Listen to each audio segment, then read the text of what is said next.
Alright, this is the first video that I wanted to do in the whole series, and it ended up that like I've tried so many times to do this, and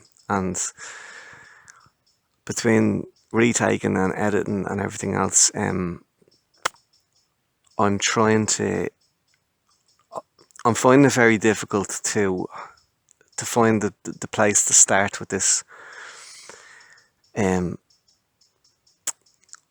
I'm calling it like the sound of the pipes. Like basically, it's like, what is it about that sound? What is it about, that unique, rich, textured, deep, you know, I've done a whole video actually, which kind of helps things a little bit because I know I tend to go off on tangents about everything, but I've done a whole video. I'll link it below as well.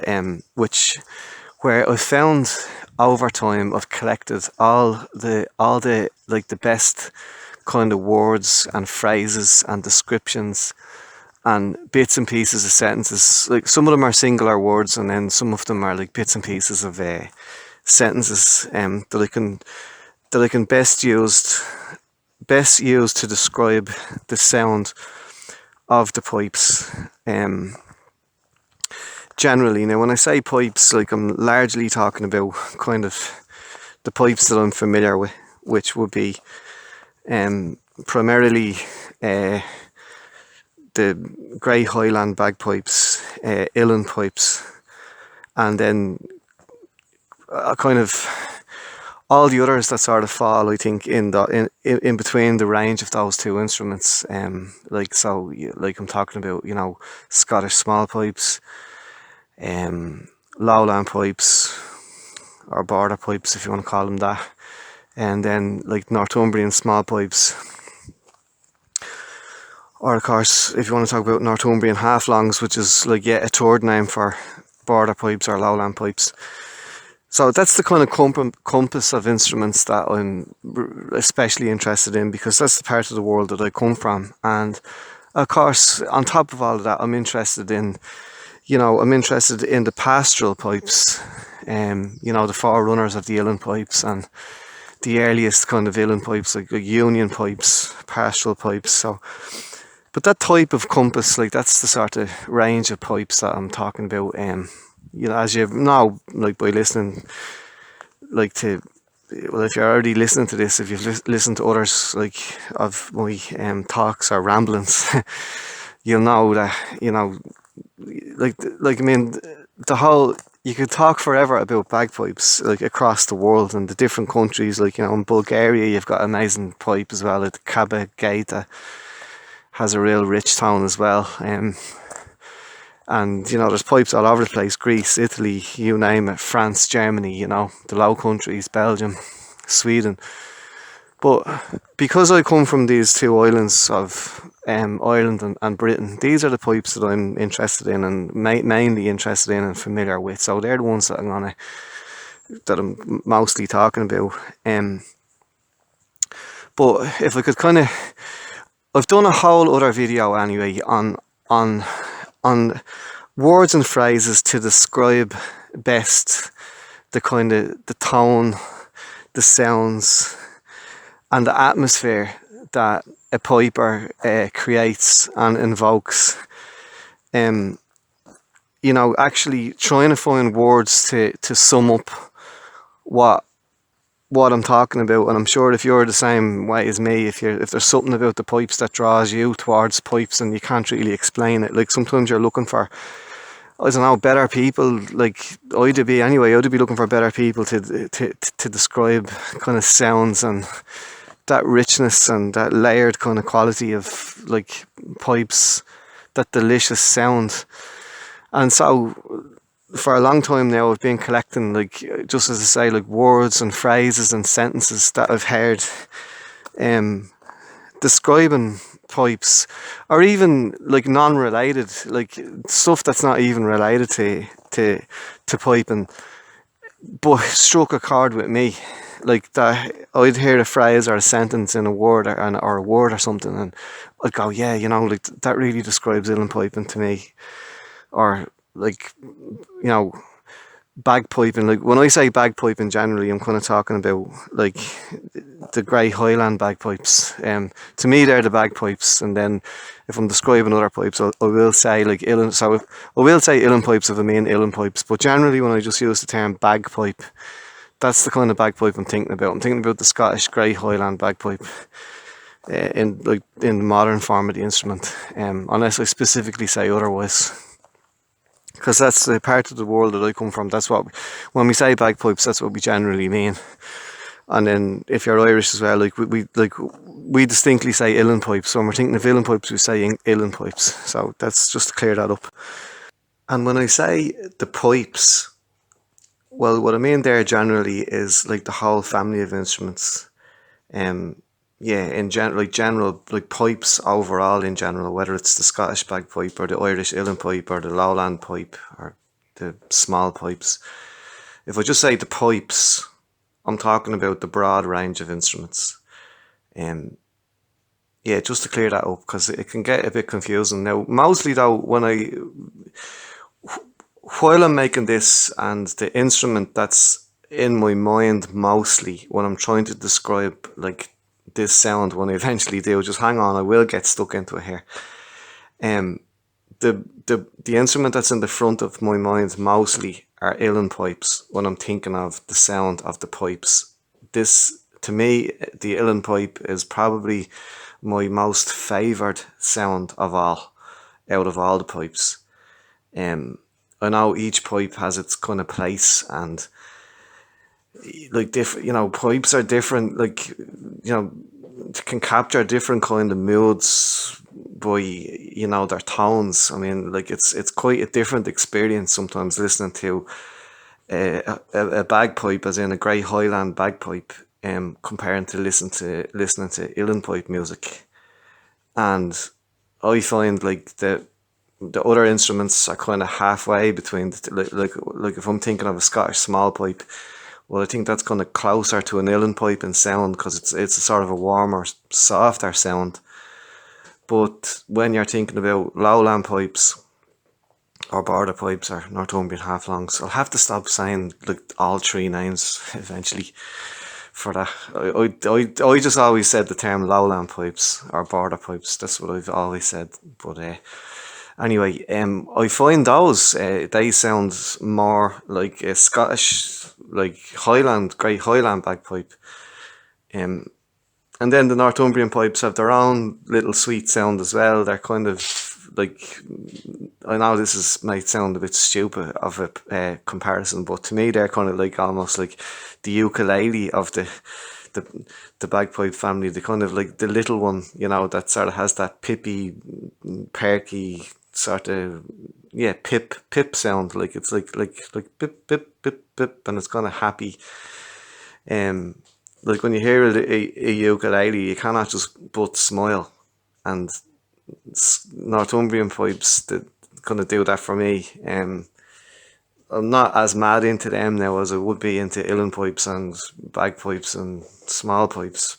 But they're still, to me, they're kind of a happy, kind of a bubbly sort of an instrument. So yeah, so that's the sort of, you know that's the family of pipes that I'm talking about. So yeah, when I say the pipes, I'm talking generally overall the pipes. If I say bagpipes, I'm generally referring to the Scottish pipe, and like if I say uilleann, obviously I mean uilleann pipes, or small pipes, I mean small pipes. So that's kind of, I know it's a little bit confusing, and I'm sort of repeating myself now, I know that. But even just one little thing that I kind of almost like forgot about there, left out, even within that range, within that family range of pipes. I know this is sort of a weird way of looking at it as well. Sometimes I kind of consider the bagpipes, as in Scottish Highland great bagpipes. I often kind of see them as a very sort of a manly kind of an instrument. It's very male. I think of them as being, because like they're strong, and they have kind of masculine qualities. Like they can be strong, and they can be hard, and they can be kind of, you know, they're a martial instrument as well, kind of like, you know, as they were played in pipe bands and that, like actually going into battle. And even the earlier versions of great Highland bagpipes, like the Irish Peigh, like the Great Pipe, you know, were a rallying instrument, a martial instrument for going into, as I say, battle. And I mean, obviously, right, they're played, like laments can be heartbreaking, and you can play sweet sounds, sweet songs, tunes as well, like sort of slow airs are lovely as well. But they have that robust kind of character and like sort of a macho kind of a masculine instrument. Whereas on the opposite end of the scale, I kind of consider uilleann pipes more of a sort of a, I wouldn't. I don't mean like, you know, a female instrument. I don't generally think of them as having like a sex. I don't generally do that. But if I could describe sort of like they've a warmer, softer, kind of sweeter, kind of, I don't know, more kind of tender, caring, considerate, sort of deep sounds to them, which are sort of attributes that I would consider anyway as being like, well, feminine. I mean, like, probably not allowed to say that nowadays with all this PC bullshit that you can't say something's feminine or something's masculine or whatever. But I don't mean to get too deep into that, but like, you know, because the uilleann pipes as well have a very strong. They're also very strong and powerful as well. Like emotionally, like you know, they can bring out all sorts of emotions as well, not just sort of tenderness and softness and sweetness and all that. Like they can be, you know, they can be heartbreaking, and yet as well they can make a very very proud, sort of a real honourable kind of noble type of instrument. So it's not, it doesn't really, I suppose it's maybe it's a silly sort of way to think. So, like it's not, I'm not trying to say that they're a feminine instrument and that Scottish bagpipes are a masculine instrument. I don't mean that as such, but the thought is there. It's a light sort of a thought, and sometimes it does come into my mind a little bit. And yeah, and I find those other pipes like the Scottish small pipes and the lowland pipes kind of somewhere in between, you know, kind of, as I say, like the small pipes are leaning towards uilleann pipes with me for sound, and lowland pipes lean towards great Scottish Highland bagpipes for sound as well. So that's that. So there's just about this video. They're the kinds of pipes that I'm talking about generally overall, and whatever kind of a piper you are, I'm sure you're thinking of your own pipe, that your favorite instrument, and what your you know, what you relate to and what kind of you can identify with. But for the most part of this video, I have to admit, when I'm trying to describe that sound and when I'm trying to get into a lot of this is history as well. A lot of it is history, and a lot of it is sort of science and maybe pseudoscience. Maybe it's a little bit even supernatural. I don't know. But the pipe that was in the forefront of my mind, generally when I'm making this video, it's an uilleann pipe. More so than the others. But as I say, you can relate it. Like this relates to the whole family of bagpipes. So whatever one fits best for you, I'm sure this talk will work for you. But yeah, so I've done a whole other video, as I say, of just phrases and passages and words and sentences, just trying to nail down that sound. And it's anything from sort of colours to flavours, you know, to taste, to kind of velvet, sort of honey, treacle, sort of lush, all sorts of words for describing textures and tastes, as I say, and colours and shades and tones. And some of it, like a lot of it, isn't even like music related at all. It's just the best kind of terminology that I've come across, like that I could kind of contextualize and naturalize into a language to describe sound. But as I say, I've done a whole other video about that, so if I think of it, I'll put the link below on this video. But in this video, I kind of without just sort of using a whole lot of descriptive like words or phrases, I'm gonna try and like tease out and get to the bottom of what actually is it about that sound? Like, why that sound? Why the bagpipes? Why are you drawn towards that? Why was I pulled into it? Like, it's like a magnetism. It's like an enchanting kind of like you're captivated, like you're put under a spell when you're hearing this. So what I really want to do in this video is tease out like that sound and what it does to us as listeners. And if you're blessed enough to be playing the instrument, it doesn't matter what sort of experience or how long you're at it or whatever, to pick up a set of pipes and to express yourself through those pipes. And also, it's a symbiotic relationship. Like, those pipes are expressing themselves through you. It goes both ways, you know. Those instruments, those pipes, every single bagpipe has a unique and individual character. Like, that's not the same as the next set, you know. Especially anything that's handmade, hand turned. I'm not talking about now those mass produced, basically plastic pipes, you know. But well, even at that, I mean, even like, you know, even actually the size of the bag that you use, believe it or not, can actually change the tone of sound. I'm only for discovering that fairly recently, actually, to my great surprise. That yeah, the size and the shape of the bag can actually influence the overall sound of your pipes.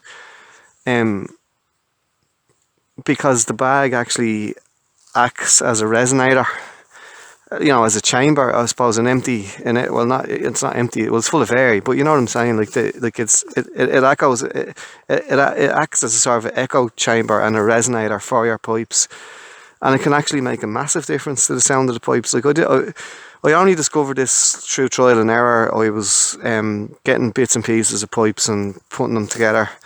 I'll make a whole other video about that, about the pipes that I play at the moment. But anyway, the long and the short of it was I got talking to a brilliant pipe bag maker who makes the leather bags, and a good long conversation with him, and he opened me up to the whole world of that, how the sound of the bag itself can alter. So I suppose in some ways, like,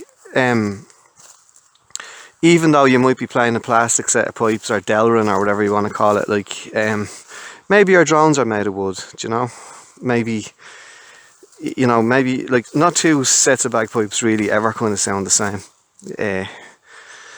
But especially like when you're talking about something that's turned in wood, I mean, like, because no two trees are the same, you know? No, you know, unless, like, even if the set of bagpipes that you play was made out of the same tree as the set of bagpipes that another lad is playing, like, you cannot replicate exactly like the characteristics of the timber, the knots in it, the grain that's in it, like the density.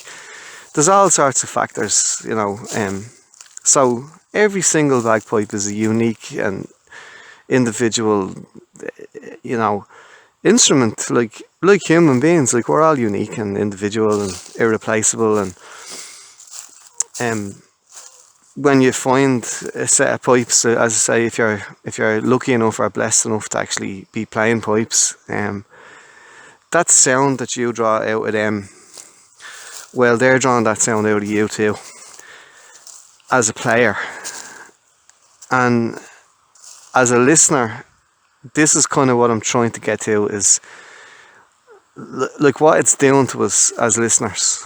Why the pipes? Why that sound? What is it?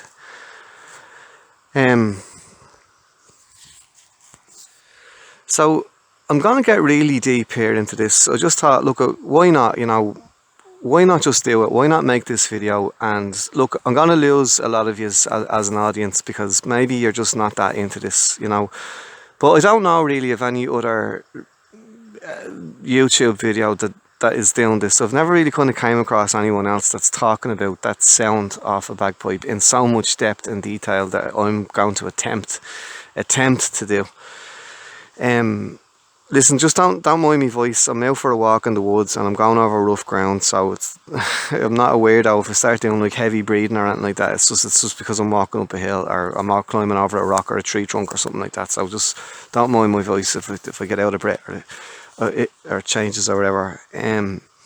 But yeah, I'm going to get really deep into this. So it might not be for you. It's okay. It's alright if you turn off.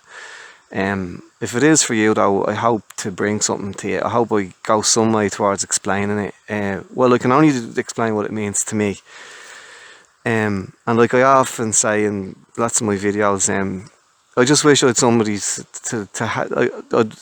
I'd love to have a proper conversation with someone else, like either, you know, here now going for a stroll and, you know, we'd have a pint after it in the pub, or just sitting down over a pint at a table, you know, like this. I'd love to, instead of just talking to myself. But anyway, I've discovered that I'm well able to talk to myself. I can ramble on for hours on end. So here goes, right? I'm going to get really deep into this, into that sound. What's that sound doing to us? Why are we attracted to that sound? And believe it or not, this actually goes back down to the very essence even of life itself. Like, I'm not going to get, now don't think I'm getting too like wishy-washy or sort of airy fairy like new age sort of hippie religion type thing. I don't mean it to be like that, but there is an awful lot of stuff that I do want to kind of delve into that kind of touches on some things about life and about energy and eternity and stuff like that. So you might be kind of saying to yourself, well, yeah, now how the hell can you match a bagpipe up to that? But I'm going to anyway. So anyway, if you stick around, hopefully I don't know, make some sense to this. Okay, so the principal thing is right, that sound that draws us into a bagpipe. What is it, right? And I would go as far as to say it's the drones. It's the drones that are pulling us in. It's that continuation. It's the continuous sound that we find attractive. Because elsewise, when you think about it, a bagpipe chanter being played on its own, I have to admit, I don't really like it all that much. Like, to me, like it's okay, like a little bit just for effect. I know you can't do it on a big set of pipes, like a set of Highland bagpipes. You can't just turn the drones off, but you can on uilleann pipes and you can on some sets of Scottish small pipes and some border pipes, lowland pipes, whatever. And it's okay for effect, because it's nice sort of just to hear the chanter playing sweetly for a little minute, like a minute or two or something like that. But you're always waiting on that bit where the piper clicks on the drone switch, and then like the drones just pump in, like they just buzz in, and they give that kind of ground kind of buzzing, sort of warbling, like bumble fuzz, like drone that like goes, yeah, here we go. Like, it's really effective. I love when uilleann pipers, like, that's one of the first things that like attracted me to pipes at all was uilleann pipers doing that. They'd open up a tune, say like a slow air, and they'd play the first few notes, just whatever, and then you think, right, this is okay, no, it's kind of relaxing or whatever like that, and then just that moment where the drone switch is just switched on, and it clicks in, and the whole thing just buzzes then. That's the moment, like, where you go, yes, that's where I just say, yeah, here we go, you know, this is something. So what is that, right? The drones, right? So I'll give you a little anecdotal story. I'm sorry if you heard this one before in another one of my videos. I'm not too sure, but there was this day where, like, it really opened my mind, because I'd never kind of conceptualized it like this before till I met this woman. So here goes, right, bear with me for this story, and this sort of opens up where I'm going with this. There was this day, right, where I was busking, and there was a woman listening intently, and I she was sort of sitting there for ages, and I kind of got the impression of her that she wanted to like have a bit of a chat or ask me a few questions or whatever. So once I stopped playing, I was playing a set of Scottish small pipes at the time, but my drones, I had a drone switch, so I was able to turn my drones on and off. So anyway, she just asked me, she asked me a few questions about the pipes and what I was playing and whatever else. And then she got straight to the point. She said about the drones. She says like what's happening there, and how does that work? So of course I explained to her like how the principles of the pipe, how the reeds work and the air passing through it, and as long as you keep as long as you keep that bag full of air, the sound will just sort of circulate from me into the bag and out through the pipe, and the bag is the reservoir of sound, or reservoir of air, which gives it its continuous sound. And she was fascinated with it, like she was delighted to. And then she asked me a strange kind of question. She said, "Look," she said, "would you mind?" She says, "if I just done a recording." I think it was just her phone she had. She's some sort of little recorder anyway with her. And she said, "Would you mind if we did a recording just of your drone, of you doing the drone? Can you do that without playing the chanter?" Like, she got like, no disrespect to your music or anything like that. She says, "But I'm drawn towards that buzz off the drones." So I said, "Yeah, like no problem." And I got it. She was the first one ever to focus in so much intently on my drones. Like that. Like, that's the way I am. That's the way I've always been. Since I was a child, like I was always drawn towards the drone. And even like when I saw like my first ever sort of person playing an uilleann pipe, like, live in front of me, like it was down in Monkstown. I was just mesmerised by this. And even today, like when I sit and I look at a piper, I'm always for some reason staring at their drones. And they suck me in, and I'm just staring at them, and I'm trying to listen to the different harmonics, and I'm trying to listen to the different pipe. Each drone has a different note, but they're all blending together. And then, my goodness, like even when you got like, if you're listening to an uilleann pipe, like, and then you start hitting regulators on top of that. There's just like layers and layers of sound. Just, as I say, it's magnetic. It's very like beguiling and seductive, and I'd sit there just getting drawn into, and I'd stare at drones. But I don't just do it with uilleann pipes, I do it with all kinds of pipes, like bagpipes as well. And I love listening to drones, just like, and the way if you're in a pipe band, like there's always the one person in the band and who has a great ear for drones. I noticed that like when I was in a pipe band, there's always one or two lads in the band that are great, for standing behind the pipers, and they're like fine tuning the drones and all that, like fast. And so drones generally, right, no matter what kind of pipes that's being played, it's the drone that drew me in.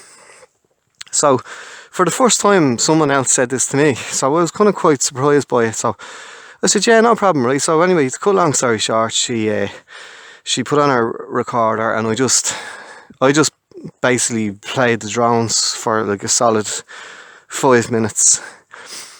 And then she said, she goes, like, she says, "I'll put that on a loop." She said, "I have some sort of like equipment, and I can loop that 5 minutes. Like I can turn that into 15 minutes or 25 minutes or whatever. Just keep looping it, like, so the sound doesn't break." And she was kind of wanted me to, like she was kind of wishing that like we could have done a proper thing in the studio, like with like total silence, because like obviously I was busking and I was in an outdoor environment. Now, well, I live in the countryside, like, so it's not like there was cars going past, but there were people going past, like out walking, and the river you could hear, and you could hear the birds singing and stuff like that as well. So she was hoping just to drown on its own, but anyway, that never happened in the end. So anyway, to cut long story short, she said she'd loop that and make a continuous sound out of those drones. So of course I then was curious about her, so I wanted to know why, or what she found interesting in it. And here's where I started learning something. She was some sort of a yoga instructor or a yoga kind of teacher, I think, that sort of meditation and stuff like that.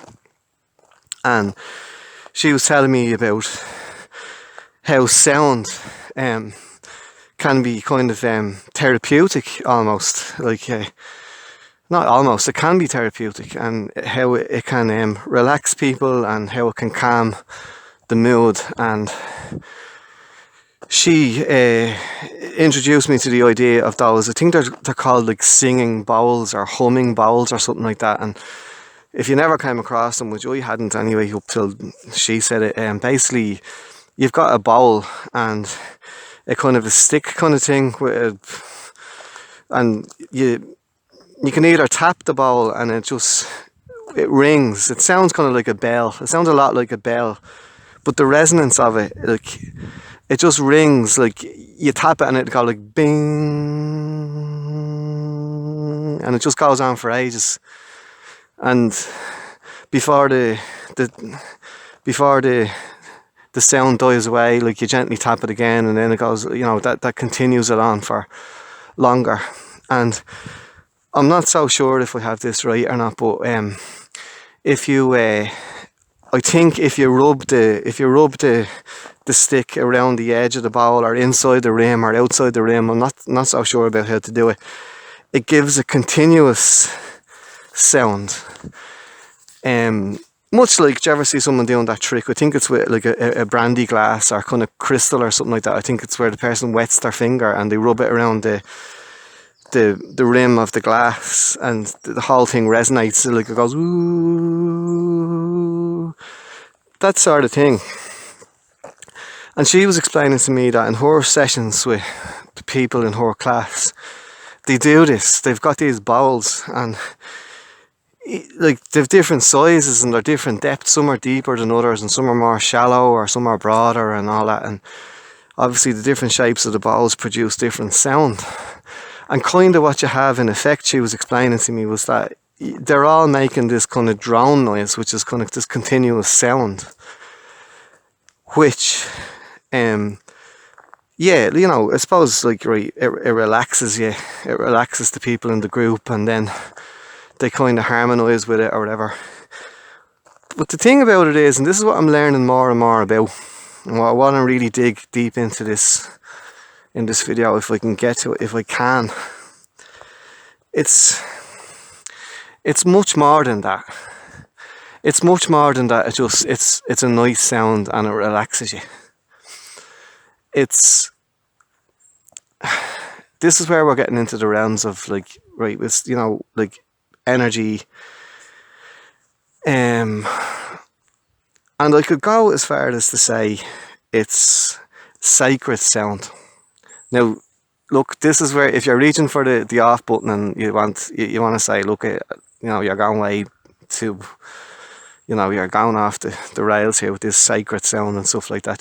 That's okay. If you're not into that, that's alright. But I'm not into it either. I didn't think I was into it.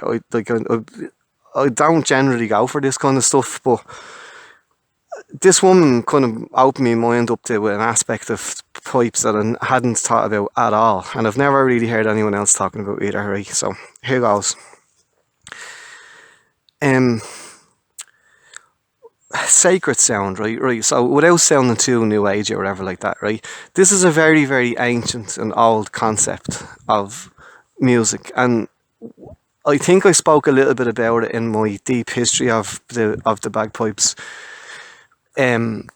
video. If you've seen that, now I don't know, but if you haven't, right, I'm just saying what that's about is, even in the early church, the pipes were used as an instrument in church because they could get that continuous sound.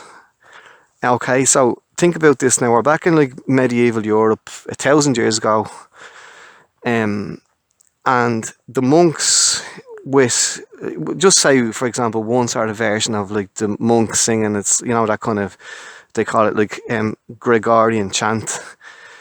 And then I think, like, even in, like, the Russian Orthodox and Greek Orthodox kind of harmonising and singing do a very similar thing. But the whole idea of that was that the sound should be unbroken. That so, for example, if you have a group of monks, so then if the word that they're singing, we'll say, for example, is the word like Deus or like God. So say the monk he sings like Deus, but before he finishes the word Deus, the next person comes in and starts going Deus, and he's continuing it like longer, and then that gives the first lad a chance to have a brief breath. And then there might be a third man and a fourth person and a fifth person singing in this word, which, as the song goes on, is turning into another word, which is turning into another word. And then one lad has a chance to have a breath while the others keep it going. And then another chap has a breath and another chap. And it's all rhythmically and very well kind of thought out, timed. That the overall effect of which is that you've got an unbroken sound, which they believed was actually sacred and that it'd get you closer to God. That, like, imagine just sort of singing like a hymn in a church. Now, I don't speak Latin, but it's because I'm in English here. Like, imagine sort of singing, like, oh, God is great, full stop, silence. Like, glory to his name, stop. Praise be to the everlasting God, stop. Like, who wants to listen to that? Like, that sounds shite. Like, so if you draw out the words and if you go like glory be to his, and then someone else starts coming in like with the word name, and that beautiful. I can't do it at all. I'm not a singer. I was never in a choir or whatever. But you know what I'm talking about. Like, so the monks perfected that, like, that continuous sound of music, because they believed that it was actually closer. You're getting closer to the sacred. You're getting close to basically the infinity of that. Now, I don't know that they see it kind of that way at the time, but here's the thing: like, they weren't the only ones. I believe there was elements in the Muslim world or the Islamic world that was doing similar things with people's voices to achieve this continuous sound. So when it came to the time, and this is important because these are instruments that, believe it or not, are related to each other, and nobody puts them together mostly. In church, right, so I'm going back to, say, being Christian, right, in church, they were looking for an instrument that would give that continuous sound as an accompaniment to the singers, to enrich the mass or to enrich morning prayer or song or whatever. And they were looking for an instrument that could do that. And like, lo and behold, what have you got? Like, bagpipes can do that. So for a good long time in the church's early history, bagpipes were played in church, playing church music, playing hymns, because that drone is unbroken. And even with a chanter that's an open chanter, so when I say an open chanter, I mean it's not blocked at the end. Like, an uilleann pipe is blocked at the end when it's resting on a person's knee. And I believe Northumbrian pipes are permanently blocked or at the bottom. But when you've got an open chanter, like a Scottish small pipe chanter or a border pipe or a Grey Highland bagpipe, the sound just doesn't stop. Like, one note flows into the next note and flows into the next note. You can't stop the sound. There's always a note playing. So this adds to the continuousness or continuum of the song that's being sung. Plus, you've got the drones going as well. As we all know, the drones don't stop at all. They don't change. Whatever about the melody on the chanter being played is like rising and falling, but the drone is giving you that continuous background thing that's not. So some very, very early kind of forms of bagpipe were played in church. There's a brilliant thing on the internet. I think he's a priest. He's playing like what's called a bladder pipe, which is a very early bagpipe. Because the bladder, I don't know what was the bladder of. Was it off a goat or a sheep or a pig or whatever like that? But the bladder is naturally elastic like a balloon. And this bagpipe that he's playing it today. Like I included him on one of my videos. I done a video about it's all my favourite clips off the internet about like bagpipes, and there's a bit of hurdy-gurdy thrown in there as well. I'm going to talk about that now in a second. But anyway, there's a clip that I threw in where he's playing this what's called a bladder pipe, and because of the nature of the elasticity of the bag, it's like, do you know the way when you blow up like a rubber balloon, and just say for example if you stuck a straw into it, it takes time for the balloon to deflate, especially the smaller the hole is. It takes more and more time for the air to come out of it, like on its own, because of that like stretchy elasticness of elasticity of the rubber balloon. It deflates at its own kind of a steady rate. But so it was with this bladder pipe. Yeah, it is technically, it's a bag pipe because it's a bag, but it's more like a balloon pipe, to be honest, a natural kind of a balloon pipe. But this was a very, very early instrument and a very kind of early version of a bagpipe. But here's the cool thing as well that most people sort of just don't put together at all. Like, and I didn't either, like, you know, for a long time. It's the connection between bagpipes and organs, church organs. Like the very, very early church organs were essentially like, what are they? Only like giant like bagpipes, basically. Like, what have you got, right? You've got a whole load of pipes of different lengths that produce different sounds, and they need to be supplied with air. So the earlier pipes were like bellows blown, as in like giant bellows, like what a blacksmith would have in his forge, and like smaller versions would have smaller bellows, just exactly like an uilleann pipe. Now sometimes on church organs you had two bellows, so it's that as one lad was kind of pumping down, the other lad was like drawing the bellows up to suck in air, and so you kind of had a balancing effect of, if you've like two bellows going at the same time, you have a balancing effect of air pressure, which is essentially anyway going into a reservoir, which is a bag, which would have been made of most likely leather or some other sort of airtight material. And then that bag was generally put inside an enclosed space like a box, which adds the pressure to it. So once the bag fills up, it's in a confined space, so it can only swell out a certain amount, and then that pressure squeezes the air out of it. And then essentially what you have is the air escaping out into pipes of different length, which is the organ, the church organ. And the only difference between the two instruments is that one of the outlets, so for us it's a chanter, so we all know that a chanter is just like another pipe with holes in it. Well, for them it's a keyboard, but the keyboard is kind of the keyboard is doing the same thing. The keys on the keyboard, the little action that they have at the opposite end of the key is sort of like a hammer basically that's covering over a hole, which is, now it may not be in a circular pipe, it could be in a wooden sort of, it may be a square structure.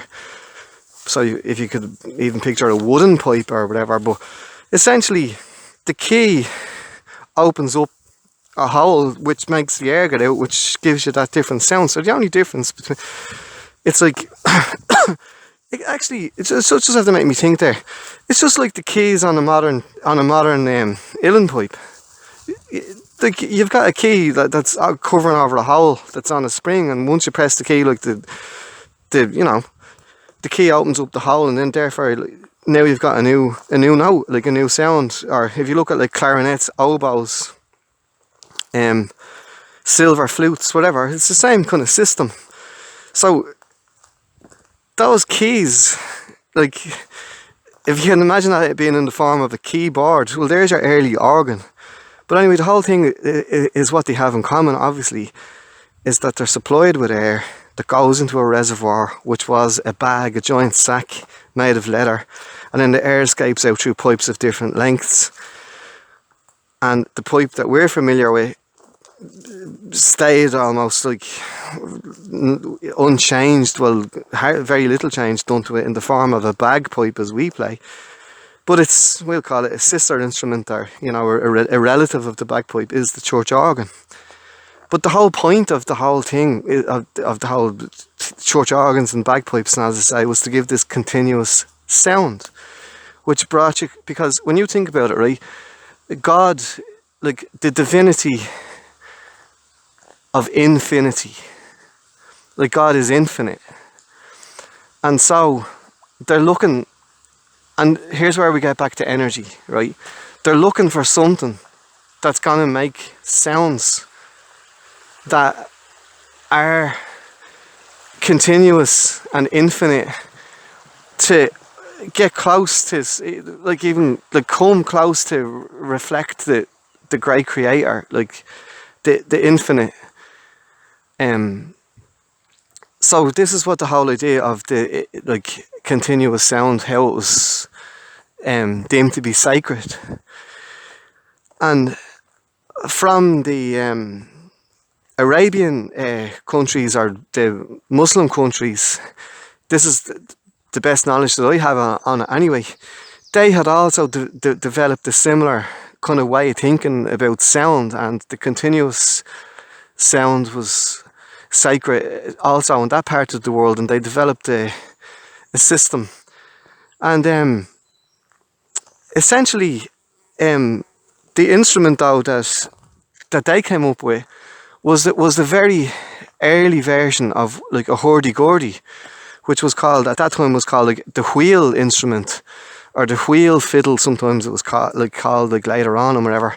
And if you're not familiar with hurdy-gurdies, like just look them up and listen to them. They're absolutely amazing. Like it's, I know it's not a bagpipe, but it's kind of, it sounds sort of something similar to a bagpipe, but it's the whole thing of the, basically, if just quickly, if you don't know what it is, it's right. So if you can imagine, right, just in real basic terms, imagine a fiddle, right? So you've got the body of the fiddle, and then you've got, like, say, 4 strings on it, and it's being played by a bow. You rub the bow off the strings, and that's what gives you the sound. Well, what they developed was basically a wheel inside the body, and a crank on the end of it. So the person turns the crank, which rotates the wheel. The wheel rubs off the strings, giving it a continuous sound, rubbing that sound of a continuous rubbing sound off the strings, which sounds almost exactly like our drones. So you have this drone going, and then over time, they, instead of, right, the way on a fiddle, like the fiddler just uses his fingers to press on the strings further up the neck, and that's what changes the notes and the tones that he's doing. Well, they developed a simple system of wooden keys that basically pressed on the strings. So instead of using your fingers to press on the strings, there was like a kind of a box, and inside the box was these like pegs and keys. So again, kind of like a church organ, where you've got a keyed system. Well, they developed a keyed system where when you press the peg, it hits off the string, which plays a melody. So basically, you can play a melody with one hand, and the other hand, as I say, it's turning the wheel, and you've got drones. You've got strings that aren't being touched by the pegs, that just play the one note like our drones. And that's basically essentially what hurdy-gurdy is. And in the very early church, in medieval times, the Arab people, or Islamic people, or Muslim people, whatever way we want to say it, they introduced this instrument to the West, and it spread through kind of Europe and into Spain. Because don't forget, like, a great part of Spain was like a caliphate, like, so they had the what were they called, the Moors, the Moorish empire, and that. And so they reckon that that's how it kind of came into Europe, and then over on the other side where the Ottomans were, like in Turkey, it spread sort of from Turkey into Europe, into Eastern Europe, that way. But essentially, you have this amazing instrument like a hurdy-gurdy, the wheeled lyre or the wheeled viol, sometimes the French call it. So it gave you the same thing. It gave you this kind of continuous sound. So this whole idea of the church organ, the bagpipe, and the hurdy-gurdy actually started off life as religious. Well, I'm not going to say started off life because the instruments are ancient anyway. They predate that, but they were adopted and adapted into playing church music for that continuous sound to get you closer to God. And when you think about it as well, that kind of continuous sound, like on our drones, it has a very grounding effect. Like, that's the stability of what you're kind of layering, that what you're going to layer the tune onto is a solid rock foundation. So, you know, it's always really important, like, to keep your drones in tune. Now, I don't know about you, but what I was always taught was that, you see, I was going to say don't forget, I probably haven't told you this anyway before, but I learned first of all on uilleann pipes, right? And then I moved on to the Scottish bagpipes, and now I'm playing sort of Scottish small pipes. But what I was always told when I was tuning the drones was that you play the lowest note and I've difficulty with this because I can't read music. There's the other thing, right? So sometimes if I'm not explaining myself properly, but on an uilleann pipe, say for argument's sake, when you've all your fingers covering the holes, you're playing a D. Okay, that's D. I know that much. And you tune your drones to that D, and then you tune the drones to each other plus to that D, and get the whole thing sounding as close as possible, so as that when you do hit that bottom D or the high D, it sounds amazing. The sounds sort of melts into each other, and then the A sounds great with that as well. It's kind of halfway up the scale, I believe, so it's kind of halfway there. As I say, I'm sorry, I can't read music, and I'm not great with the letters either, but I just know what it sounds like, and I know that it sounds right. So keeping those drones tuned to the chanter, and especially that low note, and you get the continuous sound, that's the grounding. That's building up your tune, and whatever you're about to do, it's building it up on good solid foundations. And I think it's no accident that when we think about Pibrocht, in, you know, the in its highest sort of form, the archaic classic Highland bagpiping of Pibroch, you know, you've got like Puerto Bale, which is like mouth music, which is kind of lilting you know, horo hiri hura hero. Then you've got Cantaracht, which is like singing it, like there's like words to, like, cant is like the Gaelic for to speak, but it's also an old English word for speak. Like if someone's canty, like, it means they're talkative. And in French, sure, it's chant is to sing or to chant, you know. That's even where we get the name chanter for their chanters. It's like chanteur means the singer, like. So anyway, yeah, back to the Highland piping. So if you look up like the, you know, classic like Highland bagpiping in its most sort of ornate kind of artistic form, whatever the ancient sort of skills of Pibroch, the bones of the tune, or the main kind of part of the tune. I'm not an expert on Pibroch. I've not really done it. Like, not to any kind of degree, certainly not to any professional or competition level or anything like that. I've just dabbled in it a little bit. But anyway, the main kind of bit of the Pibroch, when a Pibroch is being played, is called the urlar. Now, the urlar is the Gaelic word for the ground. So I don't think it's a coincidence that it's called urlar, that the main part of it is the urlar, because it's not too far to move. Just a side step away from that is like, the urlar of our pipes, the grounding kind of factor of our pipes, is the drone, and it keeps us going, and it's solid, and it's like you need a good strong sort of rock solid foundation to build up the rest of the tune on. So I don't think it's an accident that it's called urlar in Scots Gaelic in the Pibroch. But what we're kind of getting into as well is the energy of sound and sound waves and that. And before I just talk about that as well, this sacredness of the sound. It wasn't just, as I say, a Christian thing, and it wasn't a Muslim thing or an Arabic thing. This was the world over. Like, I was told this off the woman that she opened me up to this idea of the singing bowls, making that continuous, those bowls resonate and making that continuous sound. I mean, that came from, I think, like, that came from India or somewhere. I must look it up really, like where it's from or where it originated. But either way, you know, it's from the Far East. It's from India. So this was a worldwide thing. This continuous sound getting you close to the sacred or to the creator. It's worldwide. And no more better example of that would be to take a look at the indigenous Australian Aboriginal people playing the didgeridoo. I mean, that itself, that is the same thing. What are they doing? They're playing a pipe, and they're getting through their mouth and changing the shape of their mouth and their lips and probably their tongue and the orientation of the mouth,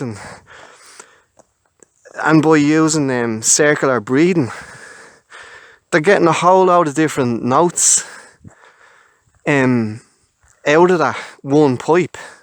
Like, to sit and listen to an amazing didgeridoo player, like, it's something else. Like, it's really worth doing. If you do like bagpipes, have a listen to a didgeridoo for a while. It sounds absolutely amazing. How can you get that variety of sound just out of the one pipe? That's what, like, fascinates me. But obviously, I mean, they're at it thousands of years. They've mastered it. And that's circular breathing, obviously, you know what I mean? That's like, I've tried that and failed. Like, I mean, it ends up a big snotty mess, I'm sorry to say. Like, you've tried it. They say you should, like, drink a glass of water and breathe at the same time or something, or blow, and I find it, I haven't managed that anyway myself. I find it very difficult. But, like, look, people have done it, like, they can get the hang of it or whatever, but I just never have. But, you have that continuous sound from the circular breathing going down a pipe. I mean, that craft, that Australian man that's doing that, and it has to be men, by the way, women are forbidden to play it, because to them it's sacred. It means it's like, I don't understand the meaning of it. I've never met an Australian Aboriginal man. I don't even know, are we allowed to say that anymore? All this PC shit, like, are we allowed to say Aboriginal people anymore, or are we say, what do we say? Is it First Nations or something? I'm sorry, I don't obviously mean offence to anyone if the terminology has changed. But I've never met a man. I've never met an Australian First Nations Aboriginal person or whatever we have to say now. I would have said Aborigine growing up. That's what I would have said. So, and so I've never met anyone like that, a man or a woman, and to have it explained to me, and I suppose we could watch YouTube videos about it or whatever nowadays, but that sound, that, you know, so they're down the other end of planet Earth, and they've been on that continent for tens of thousands of years. They're clued into it, independent of people in Asia and people in Europe like us. They're, you know, and I'm sure I haven't explored Africa really, if there's a continuous sound instrument in Africa as well. Like, I'm sure there is, but I just haven't explored it yet. I don't know about it. It's something I wouldn't mind finding out more about, actually. But anyway, the whole point of this is that people, this isn't, you know, this is a human thing. This is human nature to do this. And even in ancient Ireland, we had horns instruments. We had tubes, tubular instruments. Look, I don't know how to talk about ancient pipes in Ireland. Probably, I think they're probably oldest set of pipes known in, if it's not the world anyway, it's definitely Europe. Was found not far from where I live. But they found other instruments from like the Iron Age and the Bronze Age in Ireland that are both woodwind instruments, tubes, and metal tubes. Like, to put it simple, right, it's a horn, but it's not just. Some of them are horn shaped, like that of a large cow or an ox. Like, there was a great wild cow at the time called an auroch, and they had massive sets of horns. They only became extinct actually in Poland in about 1610 or something like that. But some of these metal horns that were found in Ireland, like, are in the shape of a horn, yes, but some of them aren't. And there was other Bronze Age instruments and Iron Age instruments found across Europe. Like, I'm thinking, like, for example, there's one called the carnix, and it's a very, very long tube, and that broadens out at one end and kind of flares out into a mouth. And they were decorated as sort of like dragons' heads on them. And even when you think of the Swiss Alps and that alpine horn that they play, you know, the big, huge, long tube going down and then the big broad out end on it, you know, the like. But I'm just saying, in Ireland, for example, these ancient instruments, there's a fella, like, he's brilliant. He spent most of his life, like, dedicated to researching these instruments and remaking them. But one of them he found was a wooden tube, and essentially it's like a big, giant, long didgeridoo that was found. It's from Bronze Age Ireland, and it was a big, long piece of timber. I believe it was yew, and it was split in half, like, very deliberately and exactly and meticulously. Then it was hollowed out on both sides, and then it was put back together. It was probably glued with, like, natural glues and resins or whatever that he had back then, and then it was banded. I don't know whether it was banded in copper or bronze, but it was wrapped back up in bands to. And then, so essentially what you had was this giant wooden tube, like, with a great big hole down the middle of it. Like, it was a didgeridoo, like, essentially. Like, not a whole lot, like, you know, like, but the man that, I think his name is Dwyer, but he's brilliant. Like he went about making all these ancient instruments of Ireland. He went about, like, remaking them again and playing them again. But he figured out with this big long one that it worked better when there was a reed in the top of it, believe it or not. And I think he even used a double reed like we'd use in our chanters to produce this great sound out of this big long horn, like, not a horn, like, big long wooden tube thing with a double reed in the top of it. Maybe he uses a single reed now, I don't know. He's always experimenting. But I'm just saying, this is an ancient thing, human being thing from around the world to get us to this continuous sound, which is what we have in our drones. Because when you think about it, what we're actually getting at, or what we're moving towards in this, is that it's like, and even with the hurdy-gurdy itself, you've got a circle, like, you've got a wheel that's turning around, circular breathing. Why do we call it circular breathing? Because it's going round and round. And it's infinite. And our forebears knew this. The ancient peoples knew this. And even today, people are clued into it. Some people are clued into it. That this infinity, this great circle of life, or this great wheel of life, or it's infinite. And just like God, just like the Creator, like the infinite and the divine, like, there's no start to it and there's no finish to it. It's there, it always was there, it always will be there. It's continuous, it's everlasting. And wherever way you see God, I'm going to go into that a little bit now on another sort of a level. Like, but it's still don't think I'm not talking about bagpipes, because I am. But I'm trying to get to the bottom of this sound. What is the sound? What's it doing to us? So I'm just trying to make out the point that these ancient peoples across the world over, what we were trying to achieve was to get close to get close to the infinite and the continuous, to get close to the sacred and the divine. Because whatever way you think about God, in whatever sense you think about, if you do believe, you may not believe in God in the kind of the archetypal sense, or you may believe in a creator.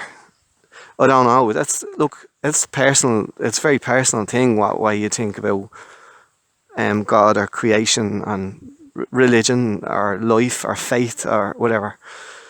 But most of us that do have some sort of a belief, like whatever way you want to put it, like another way to put it is like, it's energy itself. That's a very, very simple way to put it. Yeah, energy. I mean, like the ancient peoples kind of knew that. I mean, that they worshipped natural things in the natural world. That was their way to. They didn't always personify it in human form. And the cycles of life, like the sun, it's a disc, it's round. So there you go as well. It's a ring, it's a circle, it's a ball. Well, we know it's a ball, but like. And it like turned, well, we know now that it's the earth that goes around the sun and all that, and that the earth is spinning. But don't forget, like in ancient times, they mightn't have thought about it that way. They probably thought that the sun goes around the earth and that the moon goes around the earth and everything else. Like, but we're all rotating, and this is all energy. You see, this is like the divine in creation, in nature, whatever way you want to put that. And so even, it may not make sense to you to actually personify a god, like as think about it as a human form, or like as I'm trying to say, like some people see it as being in energy, yeah. And I'm kind of wrapping myself up here, and I'm getting a bit tongue tangled,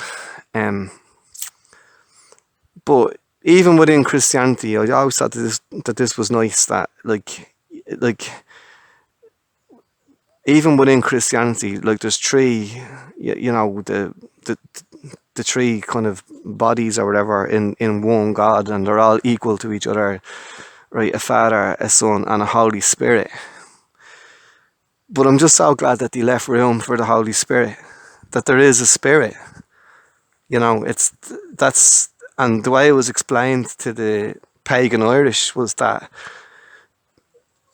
the gods that they had, or the way that they saw gods and whatever, and the way they kind of basically essentially, it was like nature worship and spirit worship, but it was a very natural thing. But what was explained to them about Christianity in Ireland was that that's all. When you look at nature, that is the Holy Spirit. That's the Spirit. It's okay. The sun has energy. The moon gives us light at night time. There's a male and a female aspect to things. Rivers, move. They've got energy. Water gives life. Life is energy. Animals are alive, there's a spirit inside them, because that's life itself is a spirit and stuff like that. So early Celtic Christianity was very tied in with nature, and they just saw nature as the Holy Spirit. That was okay to them. So a good many of them continued actually in their older kind of faith system, but it just became Christianized in a way.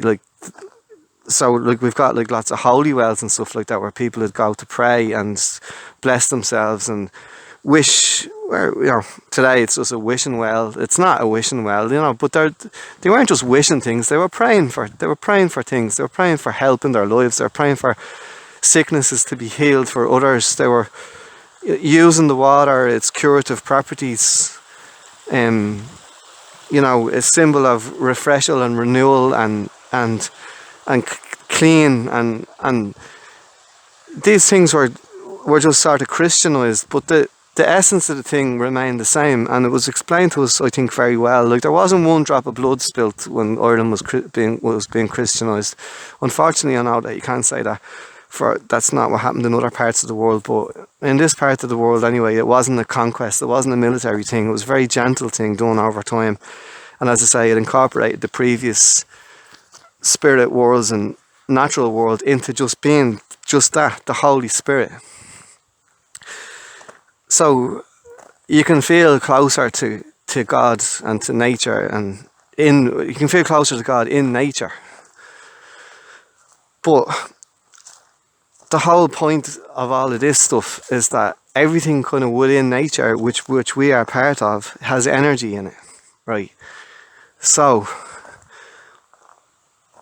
this is where I want to move on and explain what is happening with the sounds, because energy is sound waves moving. Don't forget. So that's kind of the connection. It's like this continuous sound as a form of energy, actually as a form of divine energy, was bringing us closer to the infinite and bringing us closer to God.